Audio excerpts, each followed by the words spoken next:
conversation tonight is going to be rich and remarkable, and I suppose focus a light on the history, lived experience that we can all learn from and understand. So, without further ado, I want to thank you for being here. I want to thank Richard for organising it. I'd like to introduce Richard. If you don't know who Richard is, you have been living under a rock. Richard is one of the preeminent architects in this country and contributes broadly not only to the built practice of this country and the kind of architectural quality of our cities and our country, but to the dialogue and discourse in Australia, and particularly in Sydney, I would say, but more broadly across Asia Pacific. Richard is always one to contribute, he's always one to agitate, I would say, and very willing to have a disagreement with you if he believes in something different, and I think that's really fantastic. But I think the most important thing is he really sees his role as being part of the architectural community above and beyond the role of being principal at HJC. So, Richard, over to you.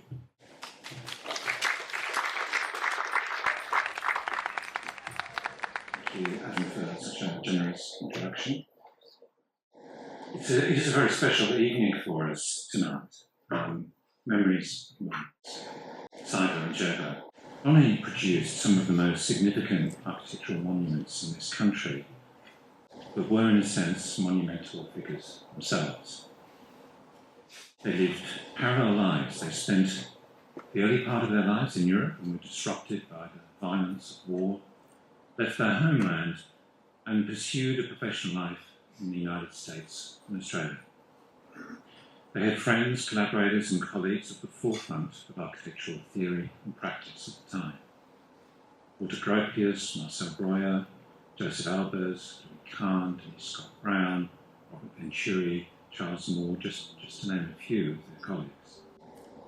They both loved Rome, understood classical architecture on a deep level, and they both produced works in this country of great significance.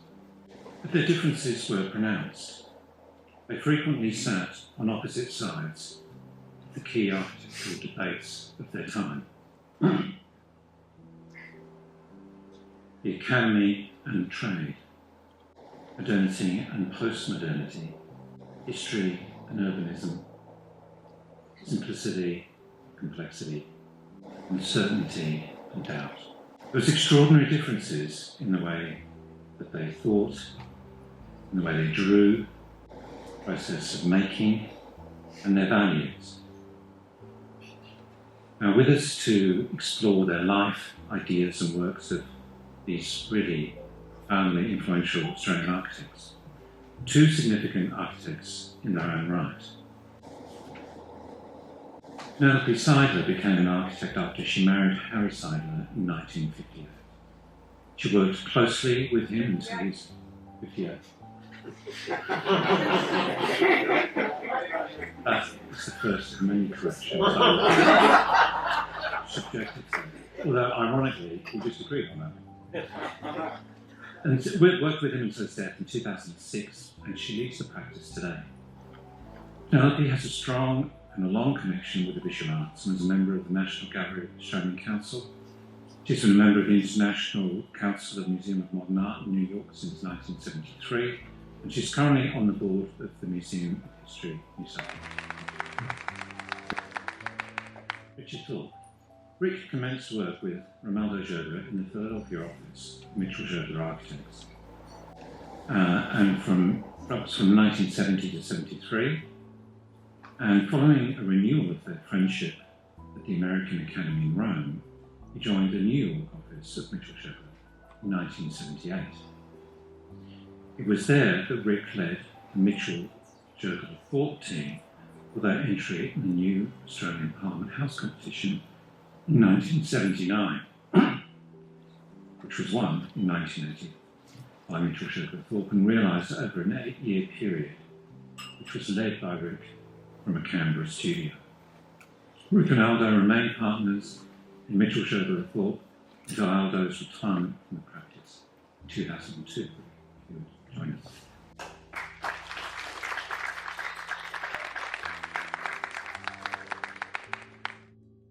So this evening, we're going to try and go back in time. And we're going to go back in 4 different parts. and so it's a little bit ambitious, so hang in there. I'm going to go through each of these parts, and I'm going to introduce the work and ideas of each of these architects for that period, and then I'm going to have a brief conversation with Penelope and then Rick in turn. So we will have to work this time quickly, and then we will have an opportunity for a more broader discussion at the end. Part 1, Foundations. So on June 5th, 2023, Harry Seidler was born in Vienna, the second son of Max Seidler and Rose Schultz, Jewish middle-class family of textile manufacturers. In 1938, Nazi Germany annexed and occupied Austria. Harry's schooling was interrupted. He left eventually for the UK, ahead of his parents, split the Seidler family, and effectively Harry was a refugee. And he was only 15 years old. And so just try and imagine, I have a son who's 15 years old, I can't imagine such a thing. His brother Marcel arranged through the Society of Friends for him to be billeted with Lady Cancer and his sister Quakers in Cambridge. And he studied building and construction at Cambridgeshire Polytechnical School, it's a trade school, and there he also learned English. One day in 1940, police showed up and Harry was taken away in what became a 16-month period of internment as an alien from a Nazi state. First in Liverpool, then in the Isle of Man, before being transported to Canada. In 1941, he was released from an internment in Canada. He submitted drawings and was accepted into the second year to study architecture at the University of Manitoba in Winnipeg, where he graduated in 1944, 3 years studying there, and moved to Toronto and registered as an architect. He was 21. Following year, 1945 to 46, he won a scholarship to go to Harvard, where he studied with Walter Gropius and Marcel Breuer. In 1946, Gropius also recommended him to go to Black Mountain College, take a summer school under the painter Joseph Albers. Joseph Albers on the right, and it just looks like the coolest place. Yeah, I wish I was looking at that time. Yeah, so it looks incredible. And then also, it seems that Harry, who's sitting in the car on the right there, had more time than you would have thought to not just spend with Gropius and Ryan. From April to early June in 1948, Seidler also worked in Rio de Janeiro with the architect Oscar Niemeyer. So an extraordinary experience for the young Harry Seidler.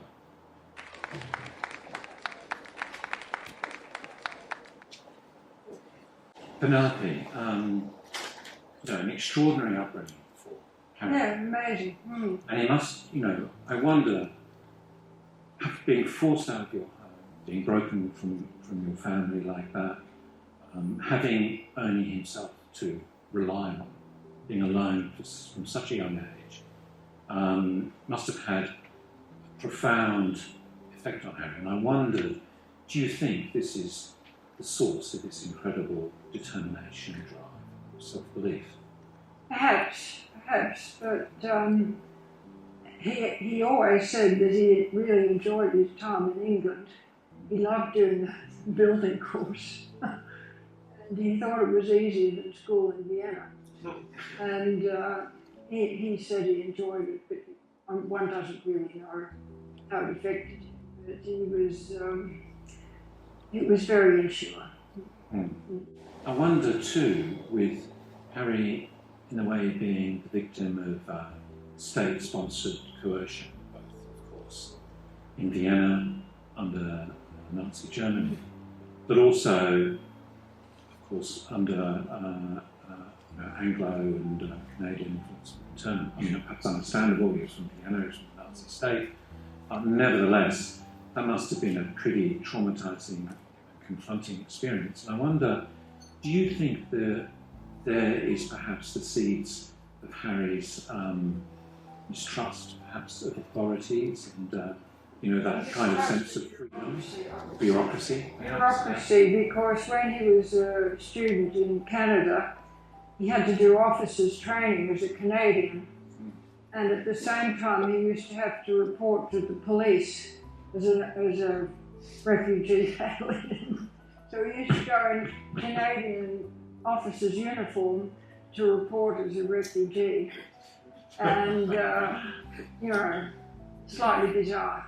Yeah, but there could have been the grounds there, perhaps, for his, belief in freedom of expression and, resistance to injustice and authority. Yeah. And I wanted to ask you, what do you think sparked his great interest in architecture? Where did that come from? I think he always was. He said he was always interested in building and loved looking at building sites, and I think that was not a new thing. He loved it. And in internment camp, there were older architects. He was about the youngest there. His birthday was just the wrong side. And, they took him into second year. He'd never even finished high school. He was an architect at 21, registered architect. We're missing all those years. But, he was absolutely besotted by building. And then finally, this uprootedness that he was subjected to and his experience of nationalist-driven conflict. I wondered whether this had an influence on his attraction to and subsequent great commitment to a kind of internationally focused modernity. Well, perhaps, I don't know. But he thought that modernity was obviously an expression of the times we're in and represented, the new Shangri age, etc., and a rethinking of the way buildings were done. Great, thanks, Penelope.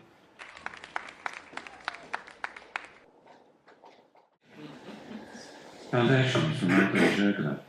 Well, Romaldo Giurgola was born in Rome in September 1920.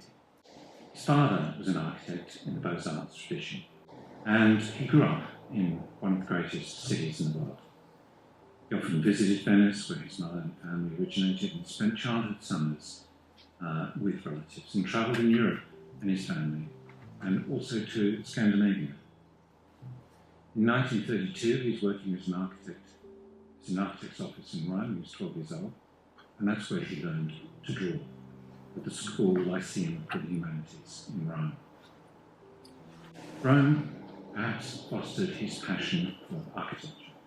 And I just want to read to you a little quote from Romaldo Giurgola. I was born in Rome and lived in Rome. For me, to take a walk was where I really learned. With all the buildings that there were there, it became an open book of learning architecture.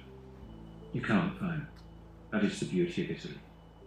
Taking trips with my father, we always wanted to go and see the temples in Greece and so on. And I learned about architecture in that way. In 1938, he commenced the formal study of architecture at the Venezia University of Rome, studying the Beaux-Arts tradition.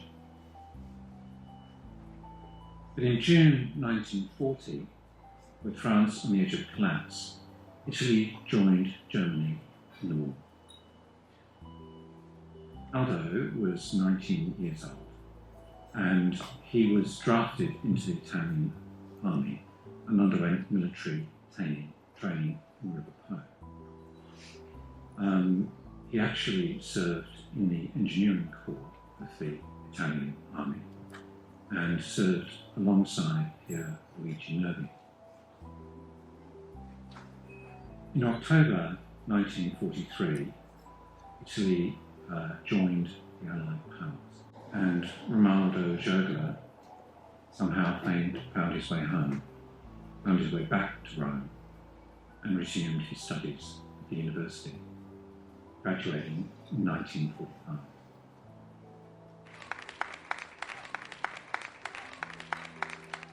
So, Rick, what do you think Rome meant to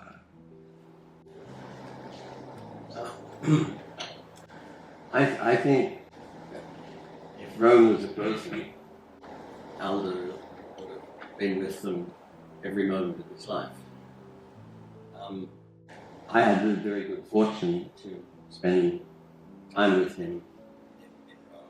And, for example, we made several one-on-one walks as friends through Rome to the Imperial Forum and other areas.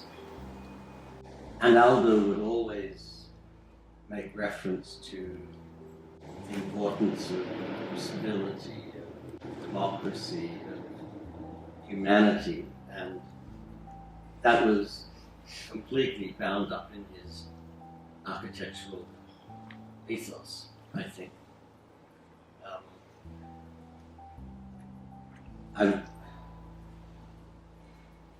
His interest in classicism, obviously, as you said, began there.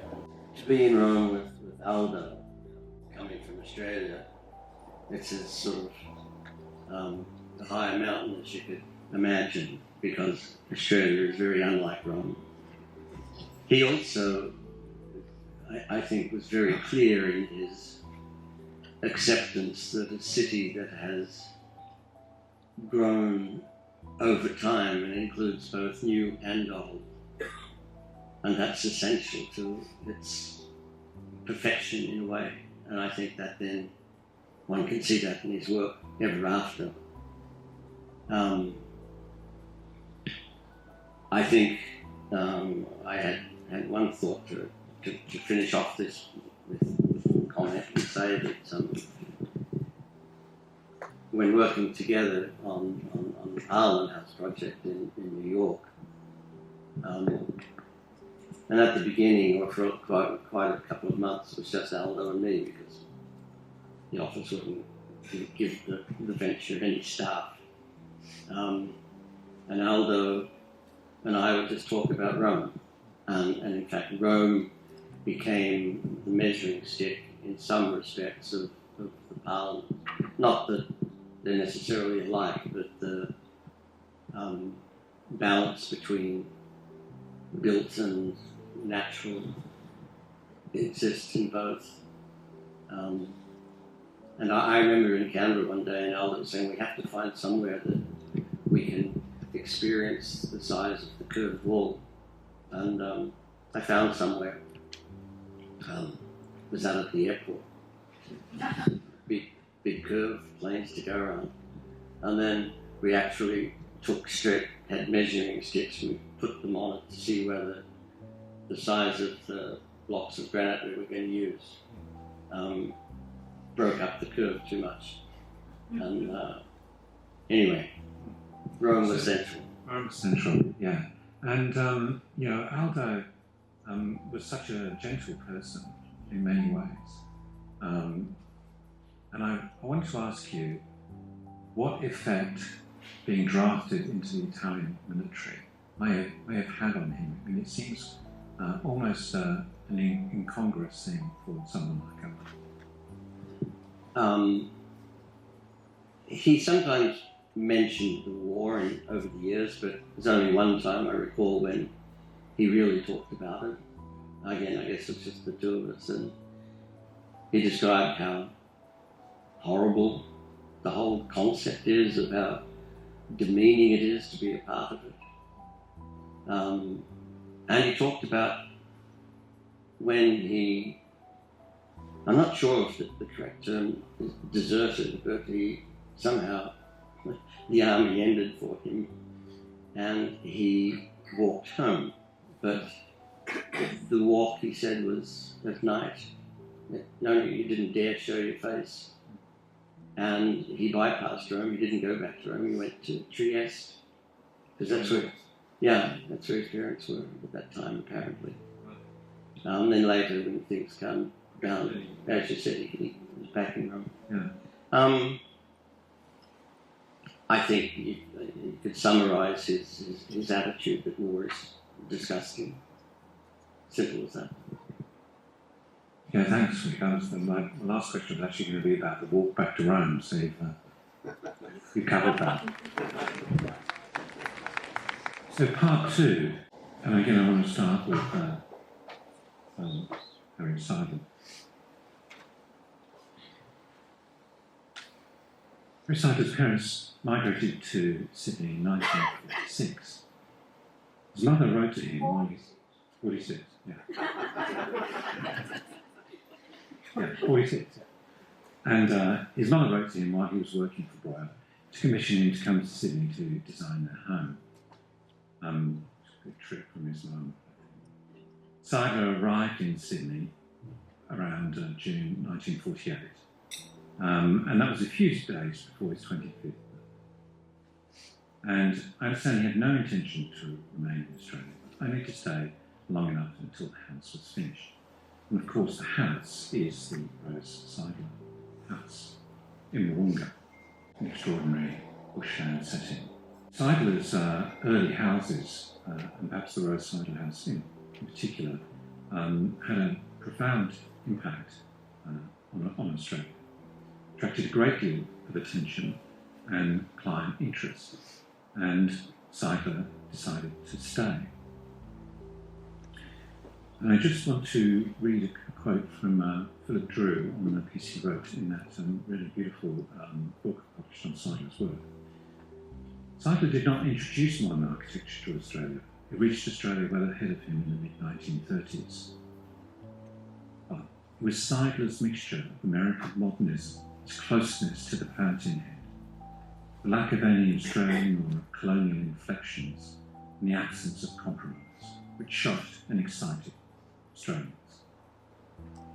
The purity of its form was undiluted by historical residues or other stylistic impurities.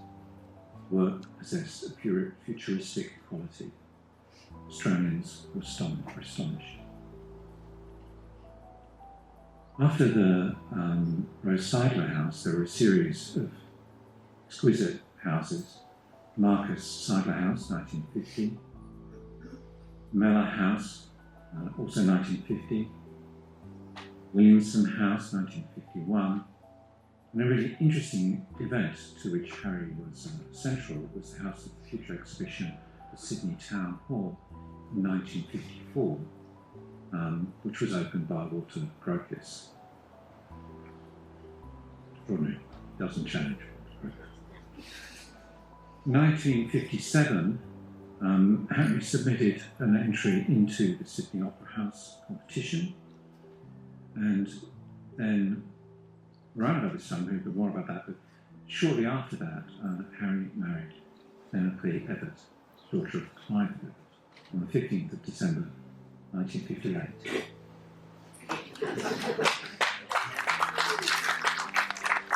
And Penelope, you haven't changed that.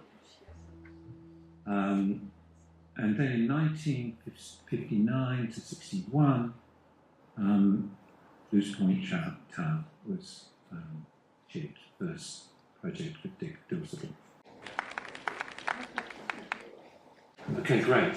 Well, during this period, Yeah.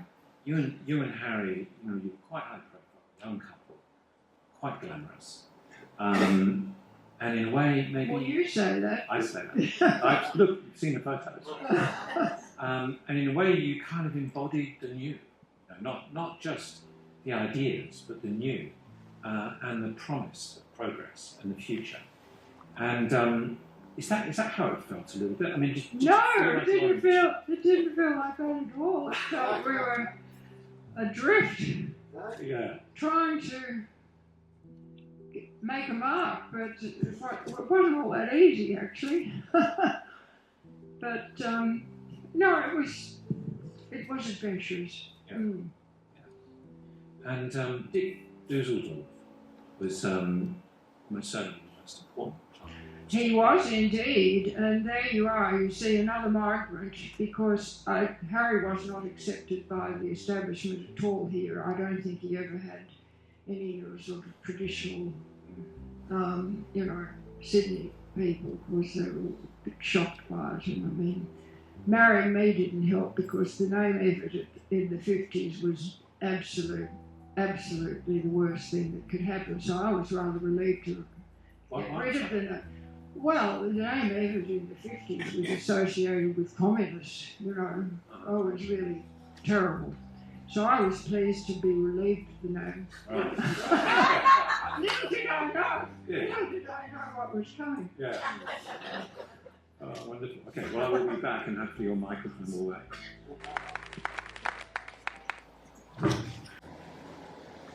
So, beginnings for Romaldo Giurgola. Romaldo Giurgola received a Fulbright scholarship to study at Columbia University, and he moved to New York in late 49-50. And perhaps it was an escape to the New World and the promise it held, particularly after the devastation of the Second World War. He graduated a Master of Science in Architecture in 1951, and he became an assistant professor of architecture at Cornell University that same year. He then subsequently moved to the University of Pennsylvania in Philadelphia in 1954, and there he became professor of architecture under Dean Holmes Perkins. In 1955, so a year after Aldo was joined, Louis Kahn joined the staff, and they became friends. And in a sense, this is the foundations of a collective critique or extension of modernism. 3 years later, 1958, Giurgola formed an association with Erman Mitchell, and they began work on what became their first important building, the Wright Brothers Memorial Center, Kitty Hawk, North Carolina, finished in 1960, the work of Mitchell Giurgola. He began to become identified as a key figure in the emergent Philadelphia school, which included Kahn, Venturi, Walls, Gates. And it was the beginning of this postmodern critique of modernity. In 1962, they entered the Boston City Hall competition and were an unofficial second prize. It's a really beautiful proposal that they had developed that restructured the city, and in a sense it was unusual and inventive for its time in the way it explored historic form and more urban morphology. And a focus on the ground was an important work, unrealised. In 1964, the American Institute of Architects launched a competition to redevelop its headquarters, the Octagon building, which was built in 1801, which is the historic building in the foreground there in Washington. Mitchell Giurgola, still a very young practice at the time, won the competition with a project that was an exemplar of how contemporary architecture could engage with important heritage buildings and restructure and grow a city. The concept was ultimately abandoned after a protracted 4-year battle between the AIA and the US Fine Arts Commission. In 1966, a couple of years later, the very influential and important book Complexity and Contradiction in Architecture was published by Robert Venturi. And to give you some perspective, that is Venturi's mother's house from that time, and also was when the Salk Institute were becoming, just to give you some sense of these two important figures in American architecture, but also important figures in Aldo's professional circle. In 1966, he moved back to New York to become the chair of the architecture department at Columbia University. He was at that point 36 years old.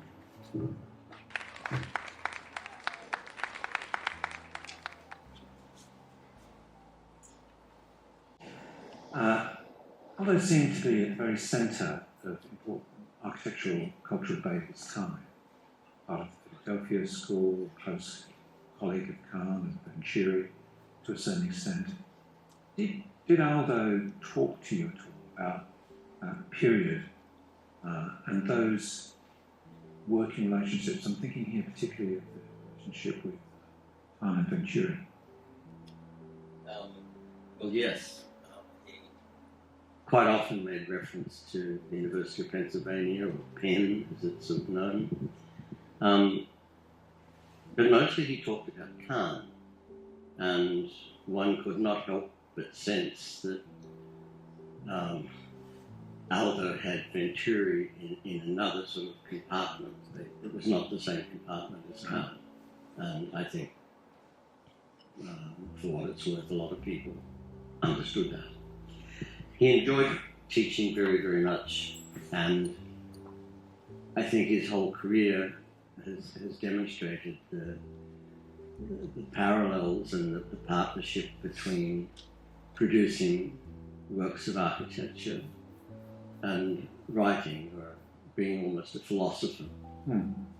And that was very important to him. And when I first worked in his studio, I was astounded to see the way the staff, even if they weren't on the project team, would gather around the drawing board as Aldo talked and drew.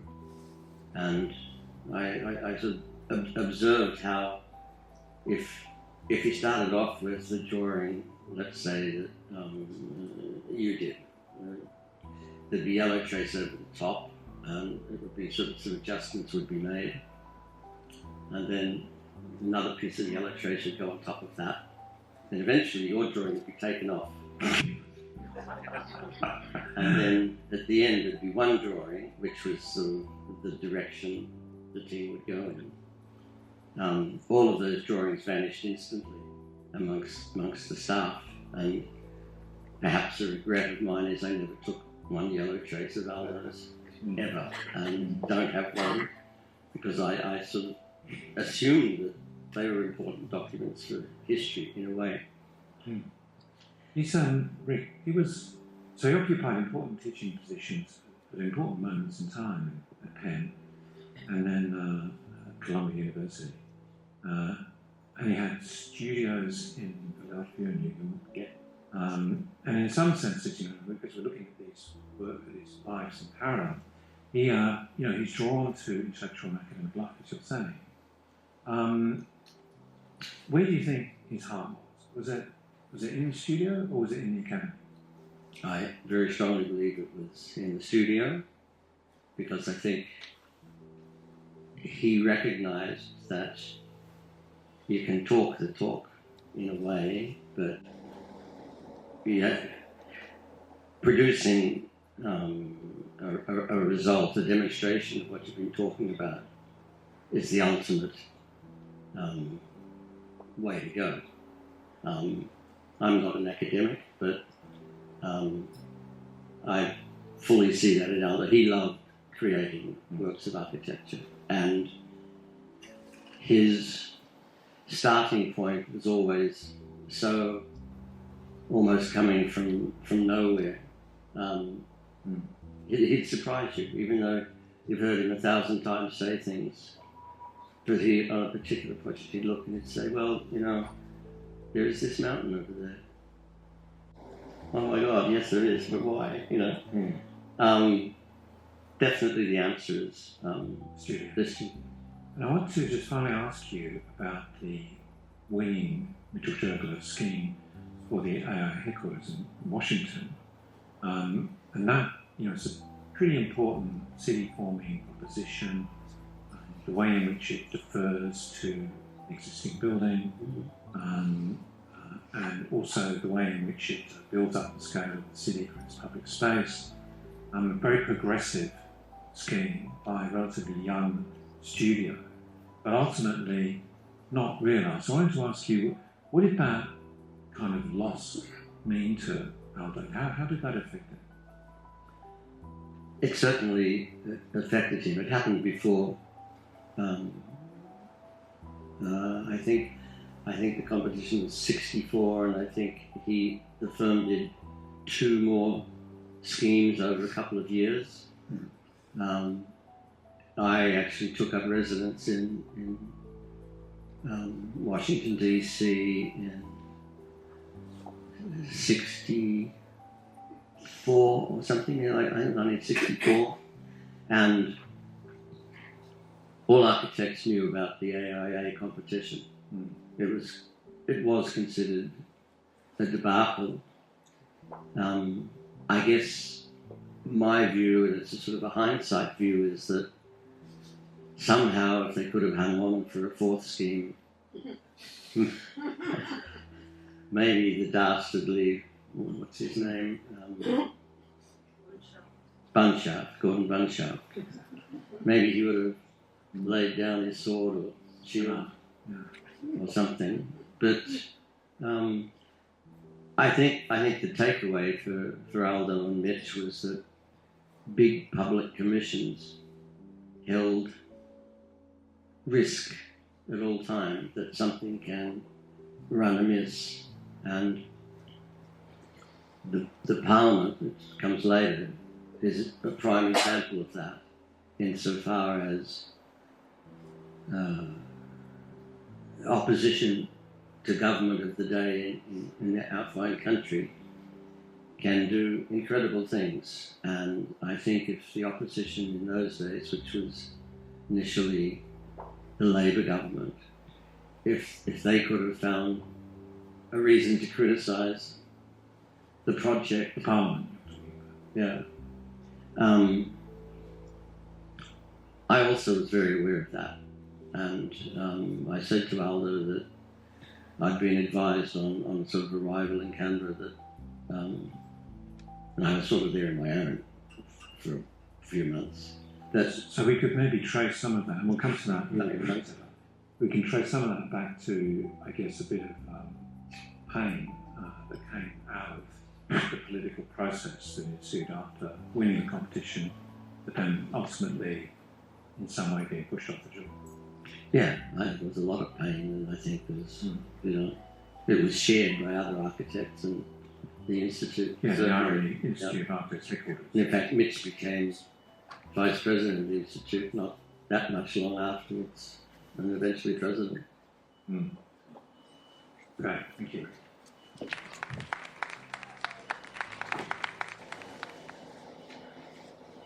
In 1961, Seidler moved from Oxford St Potts Point to Macquarie Street in the city, moved into the city. That year, the Australia Square project began. It was a slow project, developed over 4 years.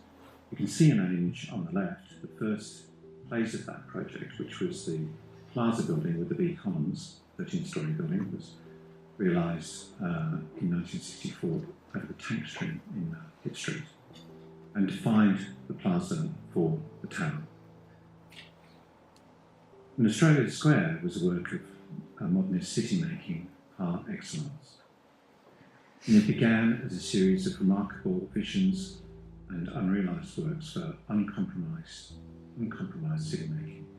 An example of this proposal from Seidler from 1962, the year after it began on Australia Square, was the Rocks development vision. Harry was thinking about the city very early on. And then work on the tower progressed. Australia Square, the tapering columns, the extraordinary interlocking beams. There was a collaboration with Nervi. You can see them working together here in the slides. Harry went to Rome in 1962 to work with Nervi. And then there's a hold up on George Street. And really, modernity had come to Sydney. Penelope Seidler gained her Bachelor of Architecture from the University of Sydney and joined Seidler and Associates in 1964, around this time with work on Australia Square, as an architect and a financial manager. In 1966, Harry Seidler participated in a protest to try and keep Rawlinson as the principal architect of the Opera House. he was part of that whole outrage over that process. And Penelope and Harry collaborated on the design of the Clara house, which was finished the following year in 1967. There then followed a series of important and innovative works of extraordinary clarity at trade group offices in Canberra from 1974, exquisite precast structure, an idealised plan defining a courtyard and a really progressive concept of the block. The Seidler offices in Milson's Point, perfectly scaled and defining the edge of Milson's Point and the edge of the ridge with an extraordinary commanding presence over the harbour. And from 1973 to 77, the remarkable Australian Embassy in Paris, I think amongst his very finest works. And a work that has an extraordinary autonomy to it, but also one which draws the axial geometry of Paris into itself. Finally completed in 1978, the MLC Centre rather controversially opened up the tight historic European definition of modern place, with a tower of deep reveals and columns that twisted like the limbs of a tree. And I remember actually Harry presenting it with that analogy. And then the following year, in 1979, Seidler's entry into Parliament House competition.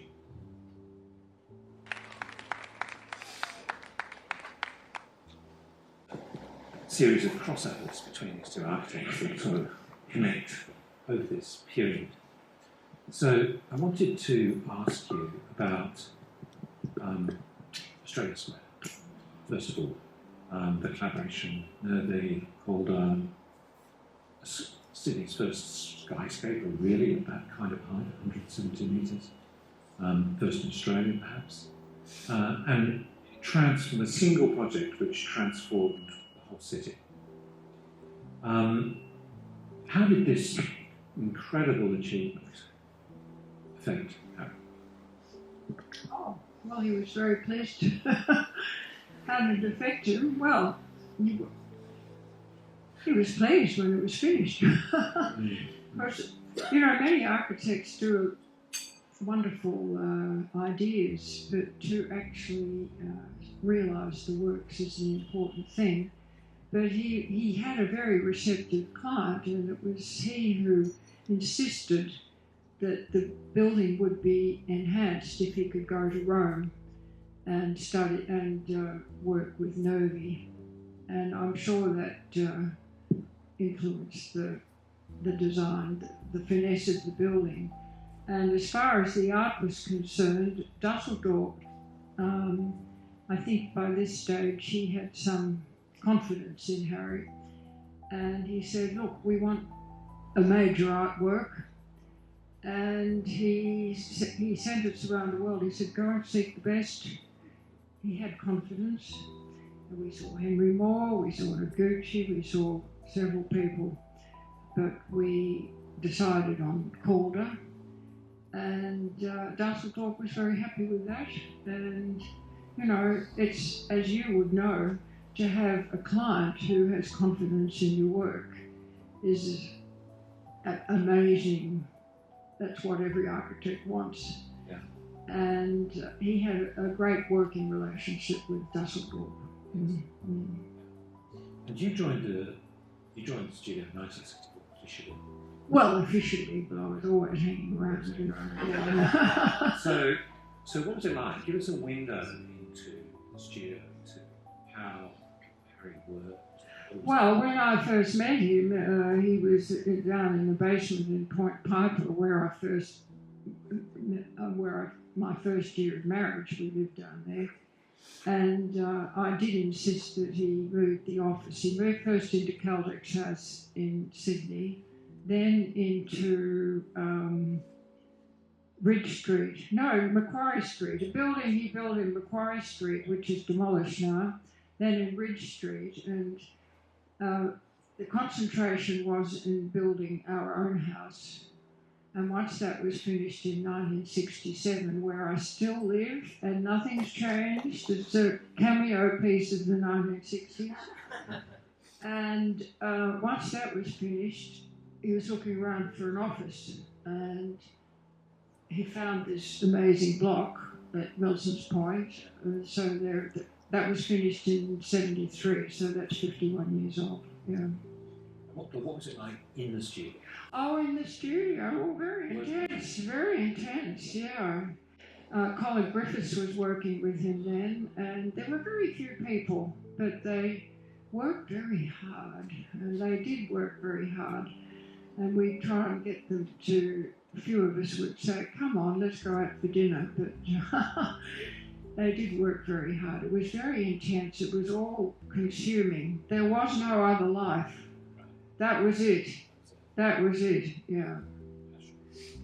Yes, that was all there was. And look, over this period, I'm following Australia Square. There are a series of extraordinary towers, city changing and making towers produced by Seidler. Well, it took 10 years for the next one. That was the MLC, what's now called 25 Martin Place or whatever it is. But then a few, and I think the reason for that is that they were a commercial success, you know. Yeah. No columns, they worked in a commercial way, so clients were satisfied. I wanted to ask you the tall building, the tower, and maybe particularly at that time in architecture, there was a sense that it was the quintessential achievement. It was the almost Harold Walk-like achievement for an architect. The ultimate thing was to build a tower. Do you think, did Harry see it that way? I doubt it, but I remember when Australia Square was being built, that people would go and look at it, you know, floor by floor. And yes, they were amazed. You know, a floor every 3 days they were doing. It was amazing. And I don't remember much after that. And of course now they're not considered as exciting as they once were. Sort of demonic, really. Yeah. Yeah. But no, I don't know really. I mean, it wasn't like a thing with Harry that he must achieve that. I don't think so. No. But he enjoyed doing it. Yes, that's for sure. Yeah. Okay, thanks for that.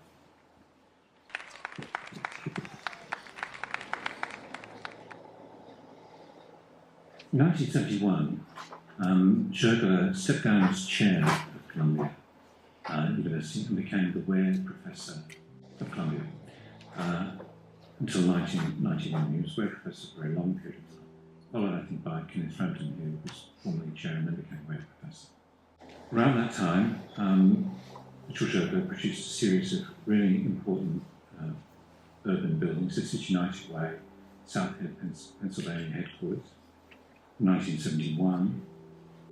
This is the MDRT Foundation Hall for the American College Burnmore in Pennsylvania, which had a strong influence of James Sterling. And these are important institutional and commercial buildings, campus and city buildings. And Giurgola began to occupy a central position in the architectural and theoretical debate of the time. The debate between the whites and the greys, for example. So the whites, some of you may remember, Peter Eisenman, Michael Graves, John Heddick, Charles Gwathmey and Richard Meyer. And they were a group of architects who coalesced around a theory of architecture that was based on the progressive formalist expression of modernism and that stressed and pushed the autonomy of architecture. The work was exhibited at the Museum of Modern Art in New York in 1967, and a catalogue, an important, quite influential catalogue, was published in 1972.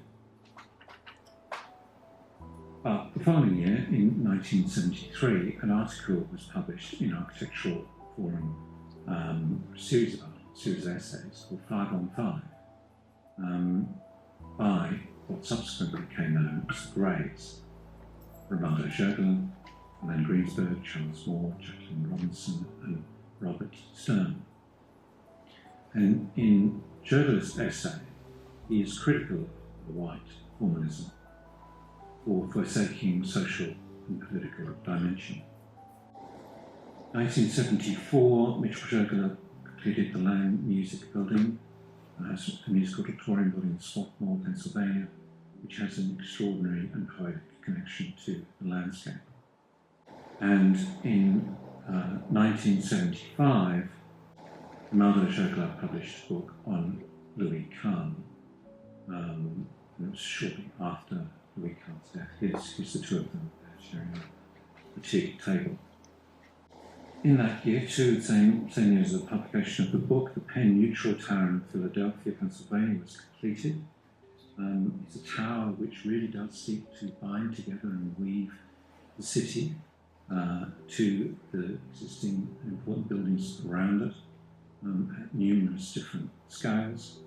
An important and significant work. In 1977, there's the construction of the Sherman Fairchild Center for Life Sciences at Columbia University, and that image on the left. To the right of that image, you can see Avery Hall. So if you're studying architecture, you're going in and out of that building, looking at the Sherman building by Giurgola. In 1977, Romaldo Giurgola took up the architect in residence at the American Academy in Rome, and there, I believe, he began work on 2 Italian schools, which included the elementary school in Viano in Italy, and then shortly after that, in 1980, the project near the Louis Sullivan Rainwhite office complex was completed, creating a courtyard and a differential series of forms in relation to that building.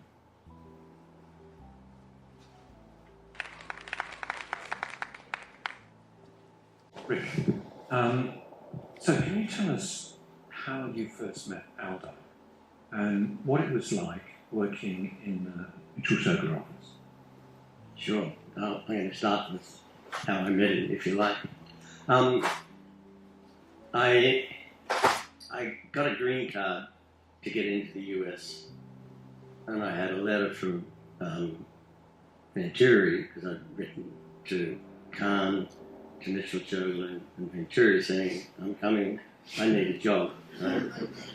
And I sort of got delayed, and when I arrived in Philadelphia, and went to Venturi's office, there was consternation because they said, oh my God, things have changed. We're downsizing the office. And John Rout, Venturi's partner, said, I'll help you get a job. And he said, do you want to go to Kahn's office or Giurgola's office? I said, either will be fine, but prefer Giurgola's. And he said, well, if you go to Kahn's office, you've got to be self-sufficient in funds, because he doesn't manage to make payroll on a regular basis. And I was married by then, and I said, no, I'm the breadwinner, I need money. So I went to Giurgola's office and had an interview, got the job. I'd never met Giurgola, and I really didn't know what he looked like. But they gave me a desk in this sort of cavernous office space, which was right up the front, which all faced one way, and then there was a couple of glazed offices. And I figured out that the guy who, to me, looked Italian must be Giurgola. Whenever I looked at him, he'd look away, and I thought, this is most strange. Anyway, working there, after about 2 weeks, I'm there in the evening, because we were on charrette. We were always on charrette. And this very well-dressed man came up and said, I am Giurgola. And I said, oh my God, who are you? And he said, come with me. And we went to the very front office, which was the administrative office. And he said, I need to open the safe. I don't know the combination or have a key. I want you to help me crack the safe. So I'm on the ground listening to the safe and Aldo's twirling the dials. And after 10 minutes, I said, my legs are stiff, I've got to get up, but why do you need to get into the safe? And he said, well, I've mislaid my wallet, and I have to catch a train back to New York. And I'm running out of time to get a train, but I haven't got any money. And I happen to have, some money in my wallet, so I gave it to him, and I said, is this enough? And he said, sure, yeah, thank you, and went off at a speed. His office, working there, let me tell you, was, of course. The studio, the office, was singularly different to anything I'd ever experienced, because whenever Aldo was not there, nothing very much would happen. I mean, yes, you're sort of producing working drawings or drawing the 10th toilet on the 11th floor, whatever it is. Not really very creative. But whenever Aldo would arrive, everyone would just be hanging on every word and every stretch of his pencil that I described earlier. I have to say that I found that strange, because I'd been in an environment in Darryl Jackson's office, which is the only place I ever worked in Australia, where you had to take some responsibilities, And there was an occasion when, and this is sort of typical, Aldo hadn't arrived from New York, and there was a presentation to a client, one of the Bryn Mawr ones. And Aldo had promised to come early in the morning and he'd do a couple of drawings. Well, as the clock went on and he hadn't arrived, I said, to hell with this, I'm doing a drawing. So I did a big axonometric, sort of trying to draw the way he did a little bit. And the other staff, people said, oh, you're going to lose your job. You're going to lose your job. You can't do that. You've got to wait. And I said, no, I'm not. I'm doing it. And Aldo finally arrived and showed him the drawing. And he said, Rick, this is wonderful, And he said, do you mind if I embellish it? And he sort of did a few little people and some things on it. And so it was good. So we sort of got off to a good start, I would say. I think largely that's because I grew up in this country. And, we take no prisoners. So then, I think you were in the Quebec for 3 years or something like that. Yeah. And then you travelled to Rome a little bit later, and you renew your friendship with Aldo in 1977. And in a way, that's an amazing coincidence that you should meet again.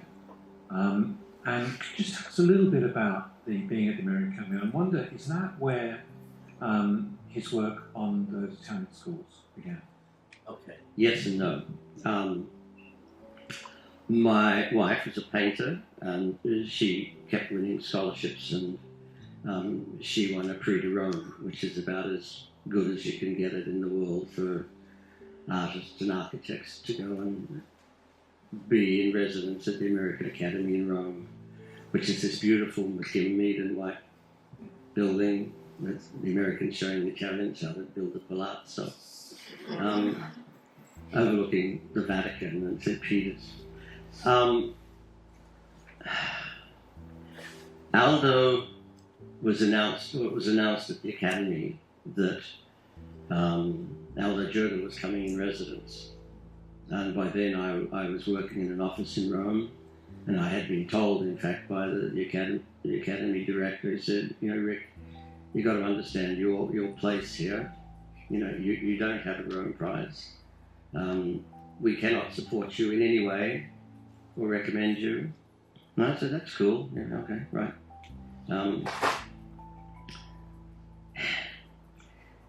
When Aldo arrived, of course, we embraced, and it was just fantastic because I had kept in touch with him and some of the office over a couple of years. And Aldo, his residency would be like for 6 weeks or 8 weeks, and then he'd go back to the States, and then maybe he'd come back again, It was quite terrific.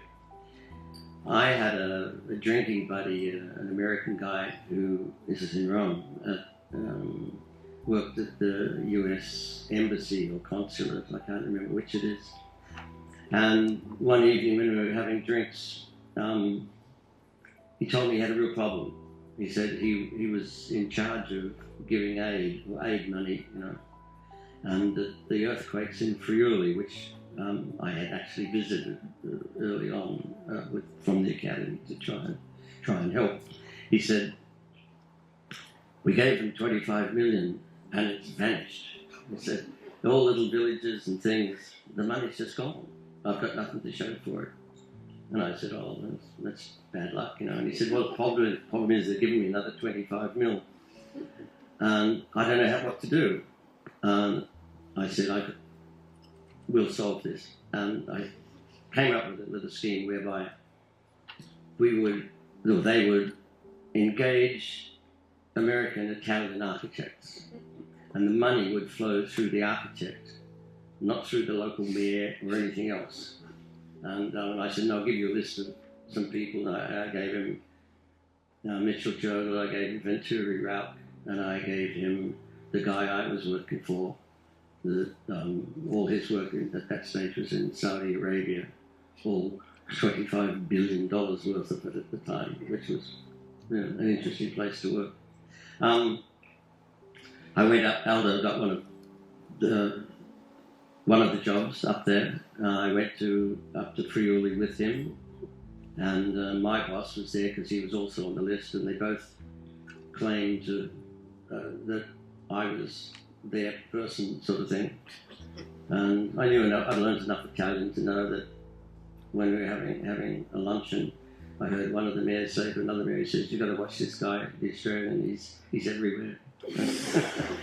Anyway, I did not get involved in those projects, but they were an act of love on Aldo's part, a gift to him, and they really represent, I think, basically the buildings he has done in his native Italy, and they're pretty special.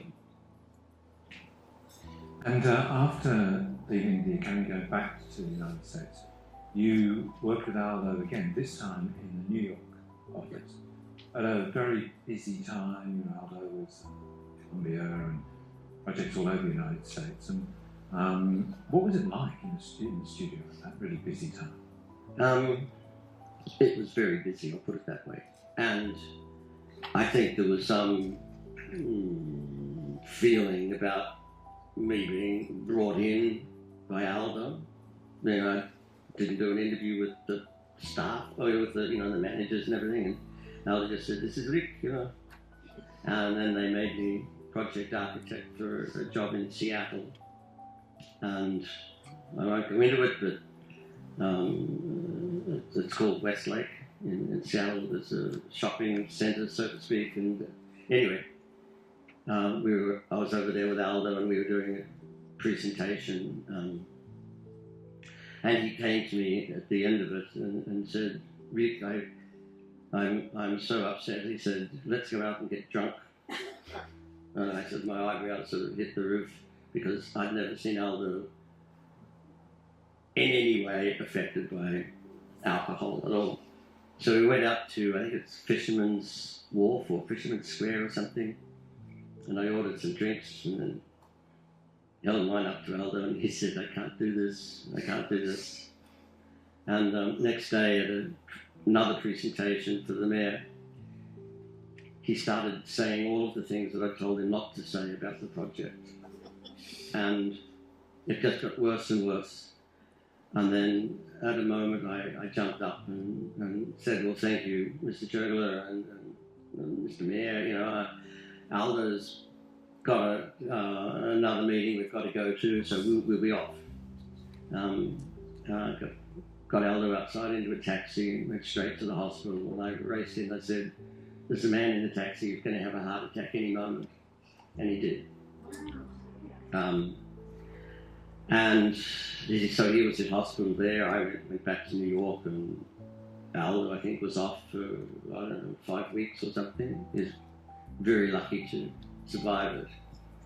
And that became a recurring part of his life in a way. Good work being done in the office, however, of course. But Okay, thank you.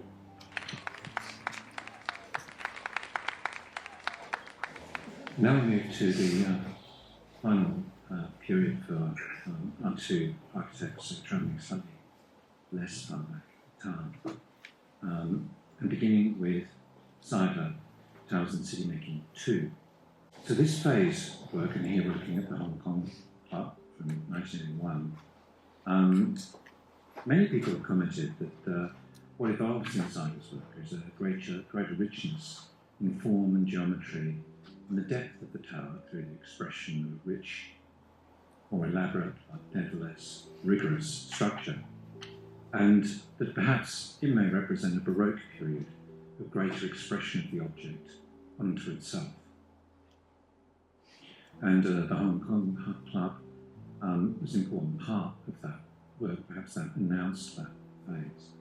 Grosvenor Place here in Sydney, also in that family of towers from 1982 and 1984, the Capita Centre, also in Sydney.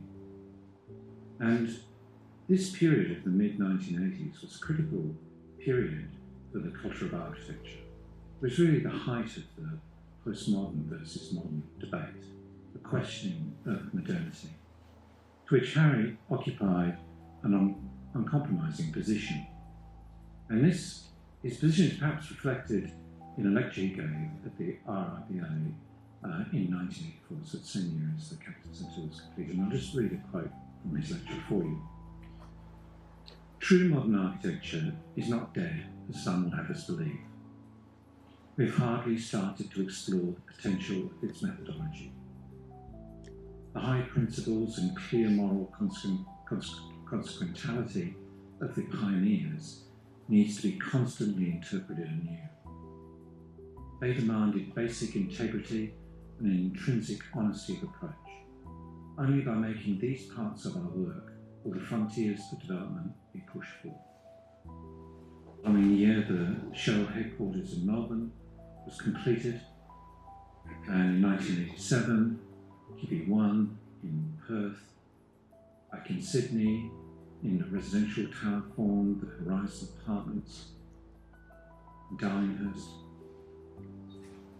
and around about the same time, the construction in his home, in Vienna, just as we were talking about Aldo schools in Rome, Italy. And then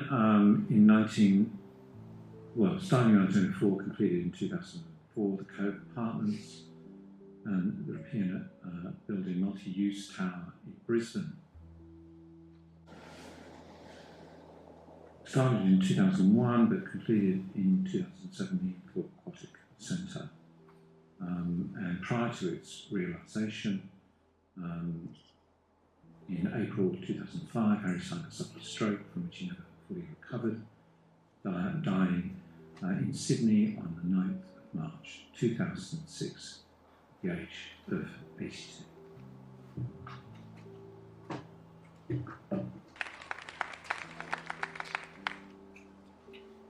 It's been said, as I mentioned earlier, that this latter period of Harry's work, can anyone hear that? Oh, you can hear it. Sorry. That this latter period of Seidler's work represents a Baroque. What do you, Harry himself probably heard that as well. What did Harry have to say about that characterisation?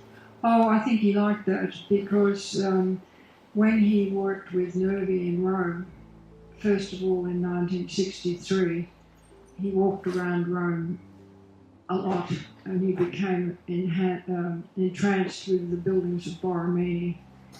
And after that, there's a clear division in what I believe the work before he understood the Baroque architecture and subsequent.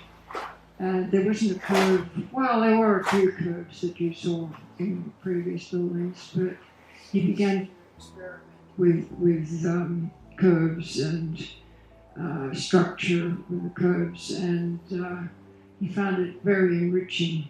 And I don't think all of his later buildings have curves in them. Mm. And look, I was alluding to there that this period, this latter period, there was a lot of questioning and challenging things that Harry was growing up in. A lot of questioning about how disregard the city, of human scale, history, the cultural differentiation, the complexity. And I read that little quote from the lecture that he gave. But did Harry ever have any doubt? Did he ever doubt the veracity and the truth of the modernist project? No, not at all, because it's the way you interpret it. And that quote, of course, expressed it, that people became disenchanted with so-called modern architecture because most of it was so terrible. I mean, there were some really bad buildings built, and functionally they didn't work, so everybody got they lumped it all together, but that doesn't mean that there weren't high points. And if you follow the tenets of modernism, you get a very rich architecture. It's not just squares and, shapes, etc. But these slides, I mean, there's curves and richness, and I think he was developing that real richness, and he looked back on his early work and, younger people, but he thought the work he was doing was better and more enriching, more soul, Yeah, and in Harry's work there is an extraordinary consistency, kind of singularity, and maybe perception from the outside that he would just keep going, that it would just keep going, and that the intensity remained the same. Oh, and then just one moment it was over. stopped. Yeah. Is that how it was? Yes, it was. It was terrible, but unexpected. But you never know what's going to happen, do you? It's almost 20 years. Yeah. But the buildings live on. I think they look pretty good still. I think they all look pretty good. Yeah. I'm very proud. They do. Thank you.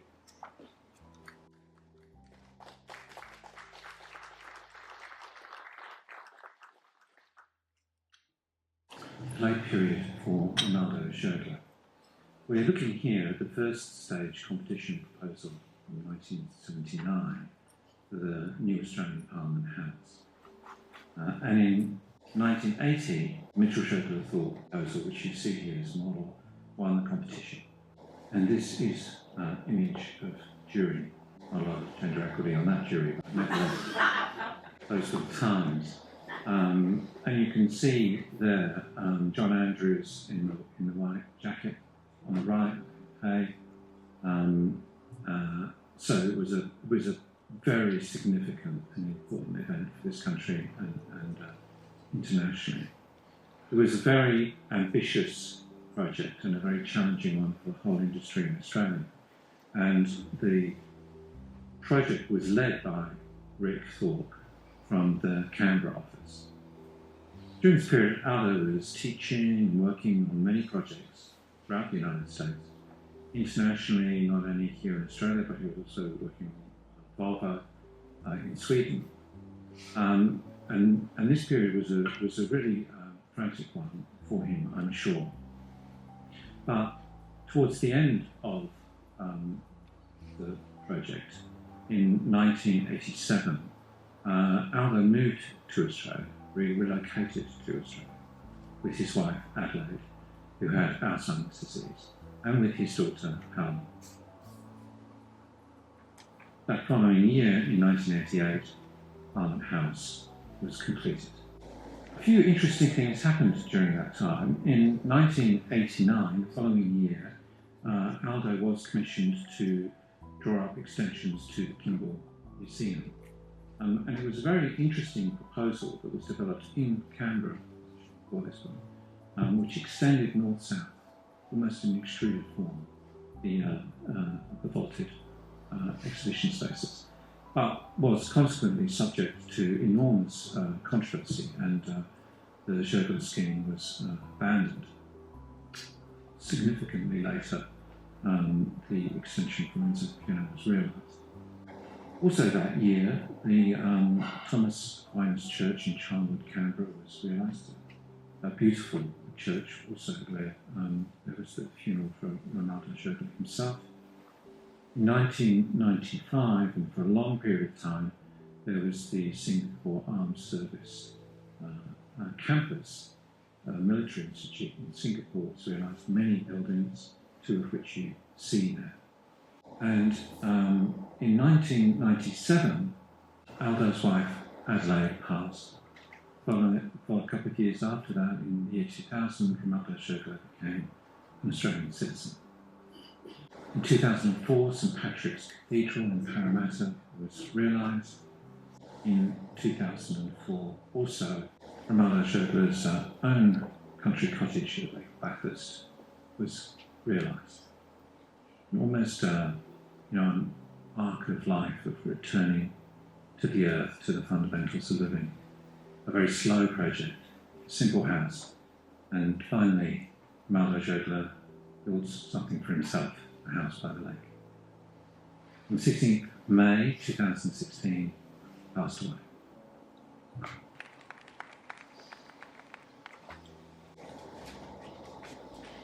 So Rick, this is a pretty crazy period, this one.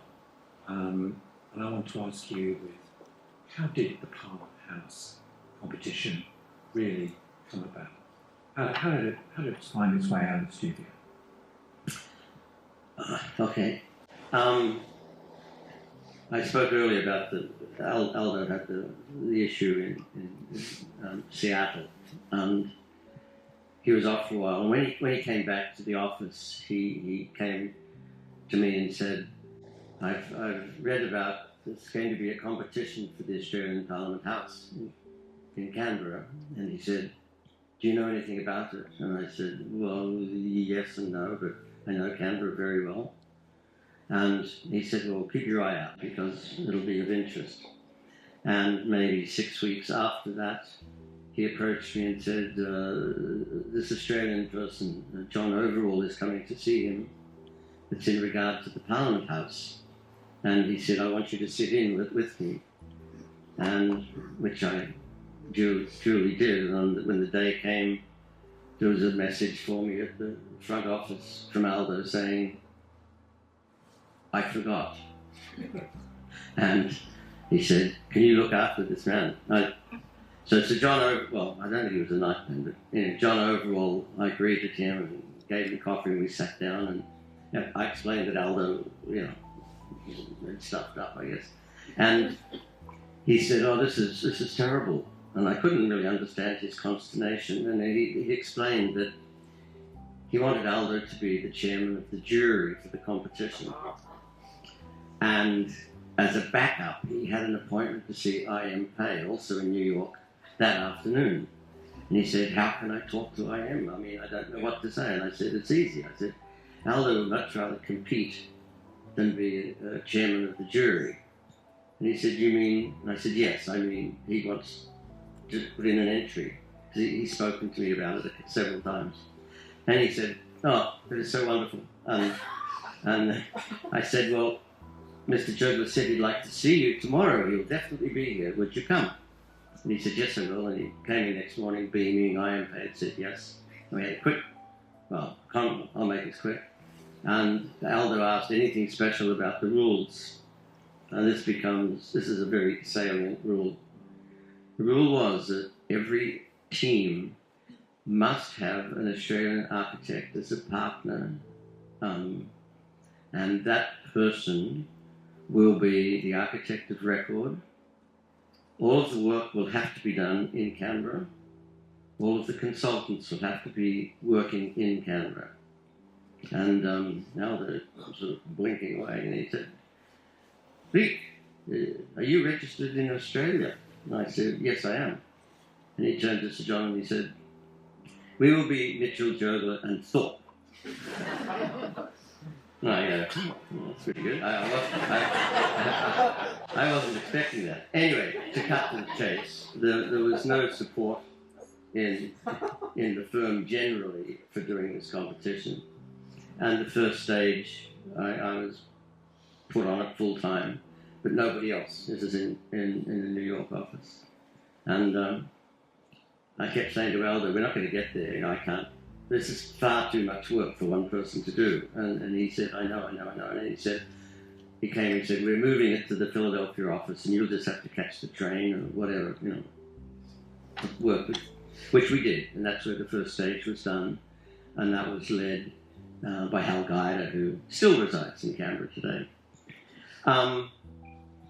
We got into the second stage of the competition. Each of the second stage finalists had to come to Canberra for a week-long briefing. Fine, and Mitch says he wants to go, and Aldo's going, and I'm going, and we're going to meet up in San Francisco or LA Airport, I don't know. I get there and there's a note from Mitch saying, can't face a 27-hour flight. And then, closer to departure time, because I still haven't seen Aldo, I'm handed a message saying, Luke, I forgot, and I want to go the following week. And I go, oh my God. Okay. So I get on the plane and I arrive in Canberra. Smallest team there, and I'm sort of the youngest dude. Aldo arrived at the end of the week, and we had the most wonderful week walking around Canberra. In fact, it was something, I knew Canberra pretty well. And he said, well, we're going to do the second stage in New York, I promise you. And we did, and that was a fantastic experience. If you ever run into Luigi Roselli, ask him. Luigi was on the team. Because we couldn't get, again, they wouldn't give me any staff. And I said to Aldo, come on, we've got to get staff. And he said, what about students? And I said, yeah, let's get students. And he put up notices at a couple of the architecture schools. And I interviewed them. And my requirement was you had to be able to sort of talk about Rome. You had to have been to Rome. Because I figured that, we'd have that in common. That worked out fantastically, and it was 6 months for the competition. By the end of it, two things were evident. One was the architectural community in New York had been to the model maker we were using, which everybody used, of course, and they'd seen these two incredible models of the scheme. And it was the buzzword sort of on the subway virtually, there's something amazing happening out of Giurgola's office.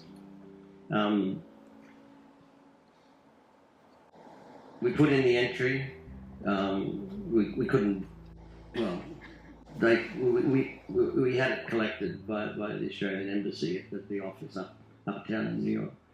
And a few days later, Mitchell arrived in the office and he said, Rick, what the hell are you doing here? And I said, what do you mean? He said, you should be in Canberra, tic-tacking with the jury. And I said, no way. And he said, get on that plane, So I flew to Canberra, went to the office of the Parliament House Construction Authority, and it happened to coincide with the day the jury arrived. And I was told by the secretary of the PHCA, the Construction Authority, that if I was not on a plane, by 1 o'clock we would be disqualified. So I flew down to Melbourne, saw my parents, did a few things, went and had a holiday in Fiji, and flew back and said, everything's fine. And it was. The competition was amazing because of how it materialised that no matter what happened when we won it, nobody wanted to talk to Romaldo Giurgola. They only wanted to talk to the Australian. And I found out many years later there'd been a contract awarded to a big public relations firm to sell me rather than anyone else, because the powers that be in Canberra, I guess, were terrified that the Utzon saga would reappear, and or there'd be some sort of reaction that if it wasn't an Australian architect, I just had to wear it. But it did cause, I'll have to say, a lot of difficulty for me with, not so much with Aldo, but with Mitch. He was very upset because of... Anyway, I also understood that given I had, the named position, if you will, that I would always say to everybody that Romaldo Giurgola is the design architect, I'm the project architect. It was important to, I guess, walk the walk in the sense of you somehow had to get the Australian public behind the project so that politically it had good vibrations. And I worked very hard at that. But that Parliament project was vast. It was a huge, high-profile, fast-tracked project that changed almost the entire industry in this country, for which you were the project architect in Canberra, on the ground. How did that really work, and how did you work with Aldo at such a great distance?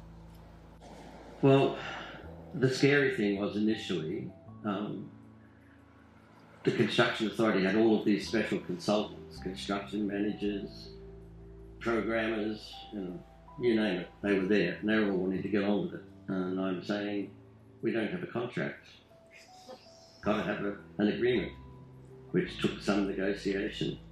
And then secondly, we had to get our consultants organised because they were all New York firms, and they would have a representative. We decided that they'd have one or two representatives in Canada, but they would associate with Australian firms. That took quite some time. I spoke with Aldo almost every day, but he was due to go into surgery again for his heart bypass, and so he was then off for quite a long time, where I was sort of making it up as I went. And I think the thing I'm most proud of, I single-handedly did all of the documentation for the site clearance and excavation, and it was actually a site plan with a red line around the contour at 81 metres, I think it was, and that was cross-hatched. It said, on the legend, it said, all to be removed. And I had been... It was nearly a year, but they got on with it. I mean, it was quite fantastic, and I'm making it humorous, but it enabled us to put in an invoice. I think it was $2 million, and because we had spent so much on the competition, and I was sort of getting heckled by people that the firm's going to go broke if you don't come up with some money, Rick. So.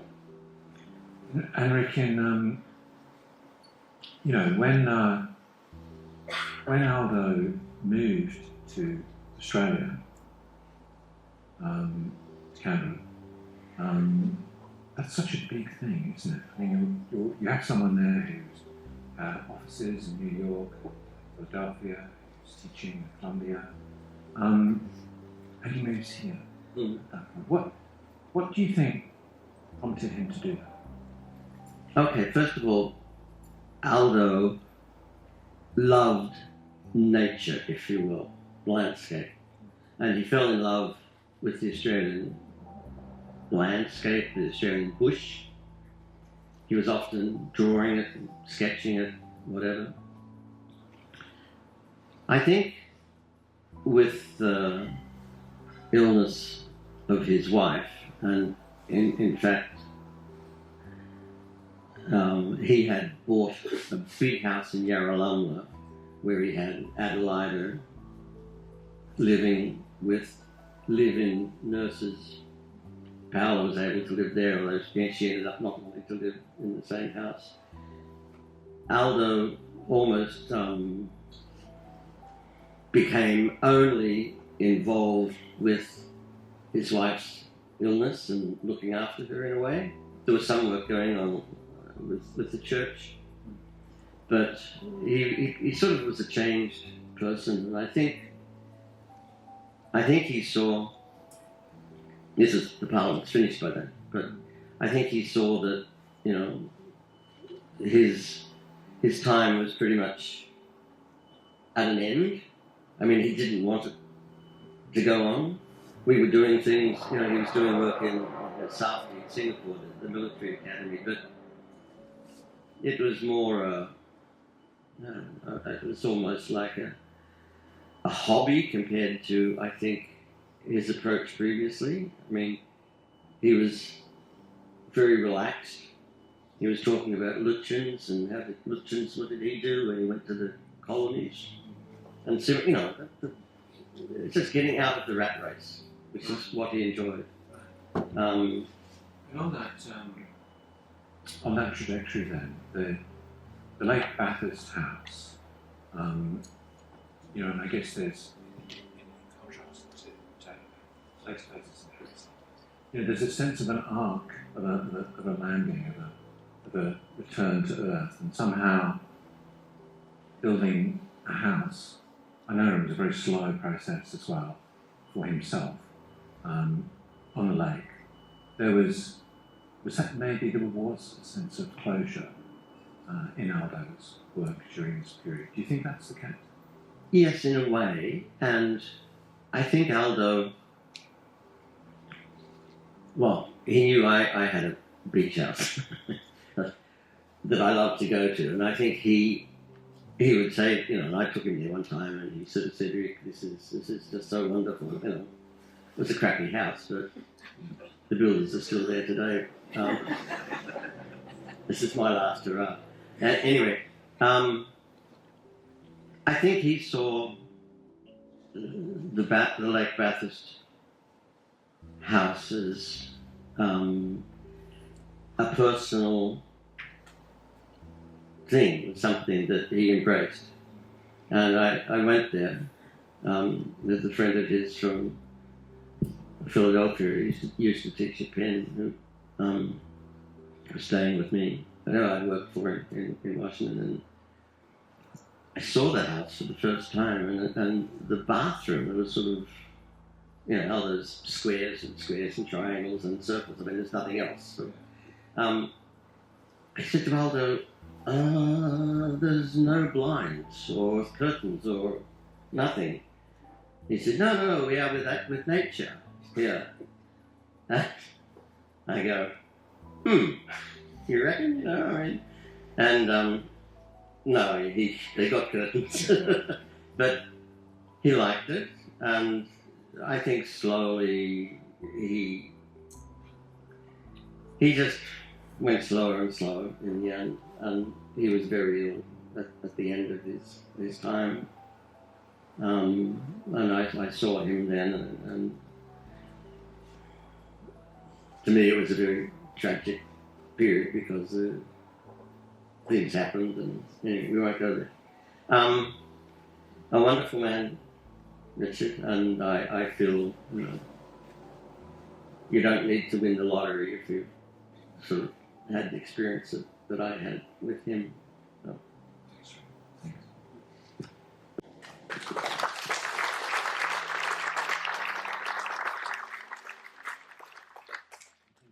Just talked about two architects, parallel lives, who shared a great deal, who shared the traumatic experience of war, dislocation, refuge, who saw hope and direction and optimism and opportunity in the United States, the New World, a war-ravaged Europe, who shared a love and a knowledge of classical architecture, and Rome in particular, and who both made their homes here in Australia. But they also differed in their position relative to the cultural debate and the architectural direction of the time. Internationalism, both was locale, modernity versus postmodernity, history, modernism, simplicity, complexity, certainty, and doubt. They also contrasted in the way they worked, the role of the drawing, their relationship to the account, texts and theories of architecture. And architects, both of them, who contributed a great deal to the culture of architecture in Australia. But they contrasted paths that they pursued in seeking a cultural authenticity. Very different contrasts. If we think of their primary work, it's also notable in the contrast of orientation and almost literal direction. Seidler's, tall, structural, refined, almost autonomous towers, reaching for the sky, reaching for the universal, with a confidence and a certainty. Giurgola's horizontal planes and facades, reaching out into the landscape, searching for authentic, historic, place-based form of social inclusion, always fragmented, incomplete, open, and uncertain. And so I kind of, think about that in relation to this certainty, uncertainty. And just before I open up to a few questions, I'd just like to say, is there anything you would like to, a perspective you would like to put on that we haven't already covered? Well, I think you summed it up fairly well, but because postmodernity, as Harry saw it, was structural deceit and camouflage and not sticking to principles, He was very distressed about postmodernism because he thought it disregarded the classic architecture. Harry was a classicist, most of all, classic modernity. And he thought that postmodernity was capricious, as I said, structural deceit, pastiche, at its worst, of course. He was very profound on that matter. Yeah. Very good. Just anything else? What would you like? What perspective do you have on that duality? I absolutely. I don't think there was ever a moment where I believed that Aldo was, in a sense, a part of the postmodern movement. No, I'm not suggesting. No. I understand that, no, believe me. But it was something that was there. But if he ever saw any sign of it on a drawing board, somebody coming up with something, it's almost like a flight swap, get rid of that. Because when Aldo did it, it was quite different. It wasn't the sort of crappy, cheap stuff. And it's not fair to say that about Venturi. I won't, but so many people, so many architects could take postmodernism, dress up crappy buildings, and receive some applause, I think. But anyway, Aldo, I don't think, was one of the postmodern people. Okay, thanks, Ray. So we have a little bit of time now, so I'd like to open up the front of any questions. You've got one. Right, thanks, Peter. Thank you both very much for your delivery tonight, and to Richard. One area that I think was not spoken about at all was the period of Utzon's departure. And I have to say that Harry led so many younger architects in protest. Harry was fearless. He wasn't going to be moved sideways because of the possibility of not getting work. He was a man that in the 1950s took councils to court, like the Farley House under Justice Sugarman, won the case. He actually put forward a whole lot of legislation in a way arguing that we can do things other than a very conservative society. And it wasn't necessary for that to be a conservative society. And Harry had to go to court for all of this. Harry taught many of us of my age group, which is getting very old now, taught us that you don't just accept what is in front of you, you go and look to see what is the right thing to do and you pursue it. Now, the other thing to say about Harry is that I got to know both Harry and Aldo very well in their maybe later years. As you know, we used to go to the office regularly, and there's a side of Harry that many people don't understand. And he had a very gentle side, believe it or not, a very gentle side, and a very, very supportive side, of which I was recipient. And there were others that were recipients as well. So Harry had other attributes that very few people outside of Harry's realm understood.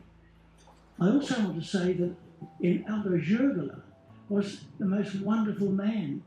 And I remember him saying to me, Glenn, I will live the rest of my life in this country. And I said, why is that, Aldo? He said, the way your country looks after people in sickness, there's no country like it. And they've looked after my wife so well, I will give the rest of my life to this country. And I thought these were very telling sides of the human sides of each, and the importance of the leadership that Harry gave to some of us. Now, in the office I worked, the saga of Utzon's departure divided the profession very powerfully, very powerfully. And even today, I do not forgive the wounds of some of our senior architects who performed in the most obnoxious way, in my view. No, it was a terrible time. Thank you, Glenn.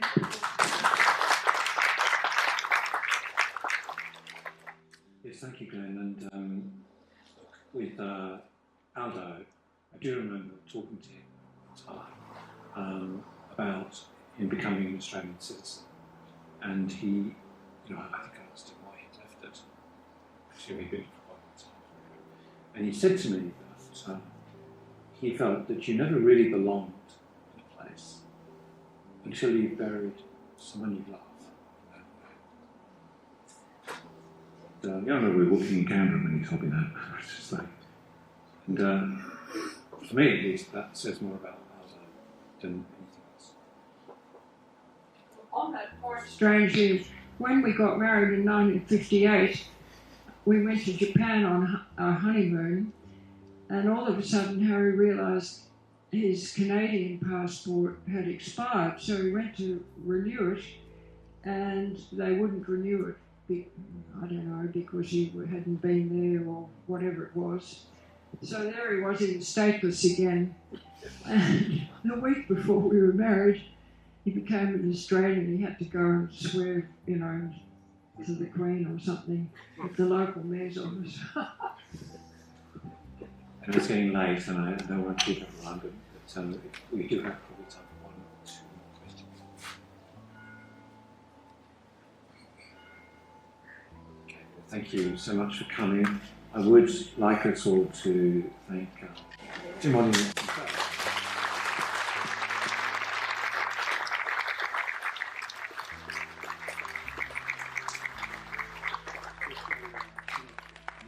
This is one of a series of sessions. There's two more coming up this year, so I encourage you to talk to other people about coming to the next one. I think it's a really amazing opportunity to discuss architecture, and I think one of the things that I take out of tonight, and it's kind of nice to be able to sit and think about the work, particularly of these two architects, but one of the architects, when I first went to Canberra, one of my friends took me to Parliament House and we were able to walk over the building. And in that kind of amazing way, the building opened up the city sort of people being in it.